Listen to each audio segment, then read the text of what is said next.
Hello, welcome back. Yeah, finally I can do this video. Finally I find the time to do this video because today I want to talk to you about some German records, some German bands that I think deserve way more attention because they came in a way after the krautrock wave, and so they are not in that glorified time frame that we now call the krautrock era here in Germany, and yet those are records that deserve the same attention, in my opinion. And I just go through them, and I start in a way with a bridge. It's still krautrock. It would be wrong to say this is not krautrock, but on the other hand, it isn't anymore. I'm talking here about La Düsseldorf, Viva. Does it ring a bell? Does this cover art ring a bell? In some cases, it might. I can imagine. What La Düsseldorf is Klaus Dinger and his brother Thomas Dinger. Neu? Yeah, right, Neu. And you still have that Neu feeling on that record from 1978.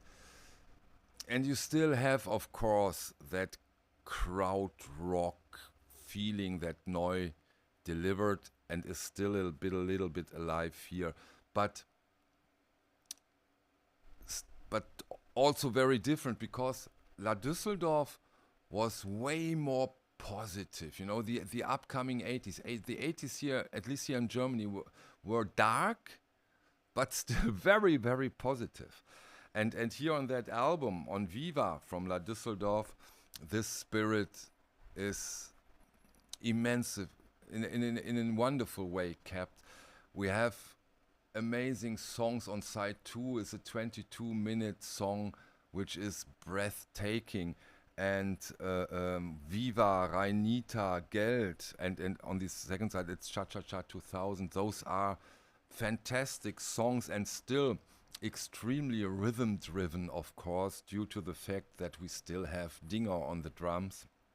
And yeah, if you are into Neu, and I know that some of you are, and haven't gotten into La Düsseldorf, you should really give it a try, because also those records are not that crazy expensive when it comes to the price of an original. Okay, we don't leave Düsseldorf, Neu Düsseldorf, La Düsseldorf, Düsseldorf, and now we talk about Fehlfarben. And we talk about Fehlfarben's absolute masterpiece, Monarchie und Alltag. This is a 1980s post-punk masterpiece. And I think if the lyrics weren't singing German, this would have been huge all over Europe.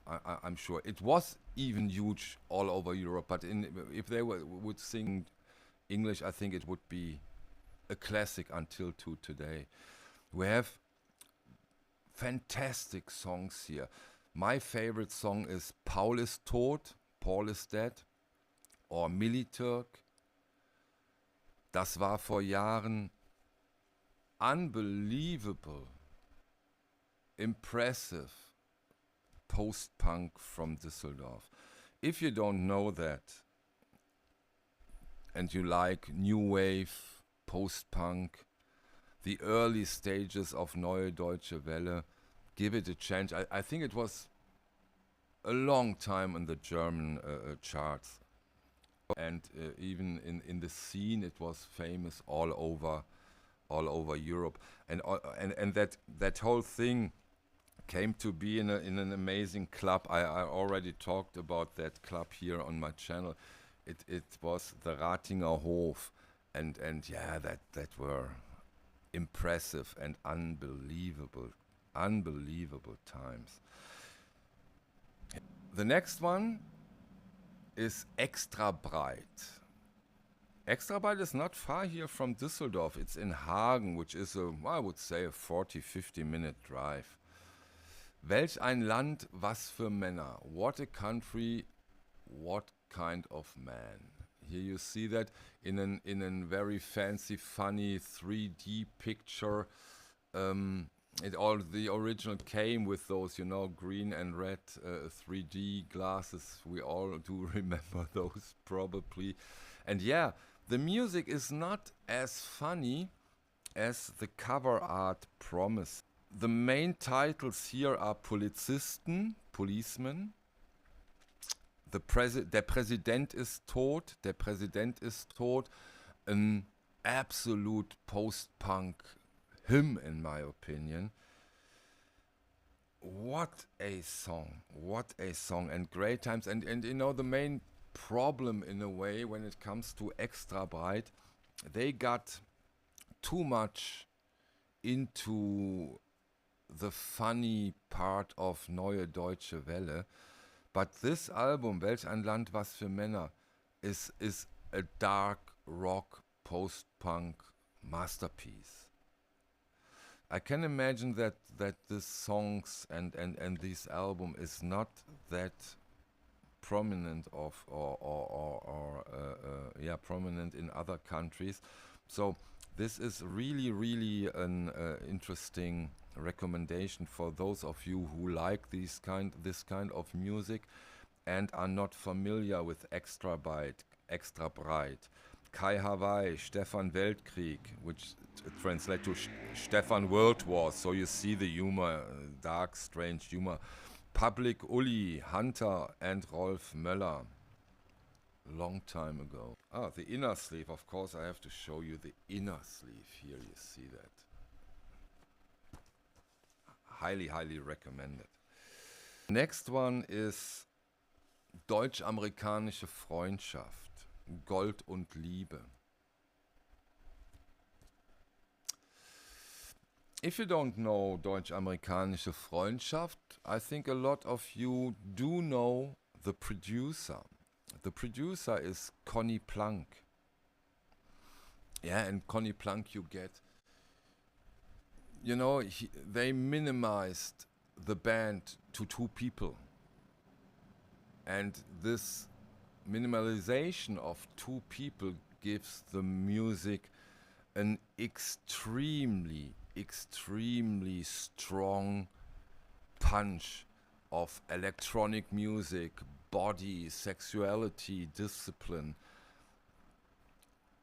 So being 2 makes them even stronger.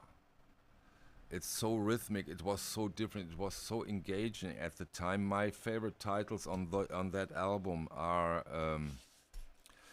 Ich will, I want, Verschwende deine Jugend, Waste your youth, and on the other side it's Sex Underwater. So those are really great songs, and in a way Conny Plank saw the 3 Deutsch-amerikanische Freundschaft album he did as a trilogy. So this is really worth getting into, and again a very strong connection to Düsseldorf. And album number 5 is a little bit different. It's a little bit different. We are talking here about Philip Boa and the Voodoo Club, Aristocracy 6. And I show you the cover art. So with when you have the golden title, then you have a first pressing. Very beautiful cover art. Yeah, Philip Boa and the Voodoo Club. Those are mainly Philip Boa himself and Pia Lund, which do an amazing play together when they sing together. So we have this again post-punkish, new wavy, independent sound that also tries to get international because he sings in English for at that time obvious reasons. Philip Boa quite made a name, at least here in the area, with this album, and put it also. He even made it to his own music label. So he was quite an. This one is already on his own label called Constrictor. It was done in the nearby of Dortmund. Maybe some football fans know Dortmund. Yeah, my favorite song, Boy Scout. Amazing. So Philip Boa, for sure, also worth trying out if you don't know it. So this is in a way the most ambitious and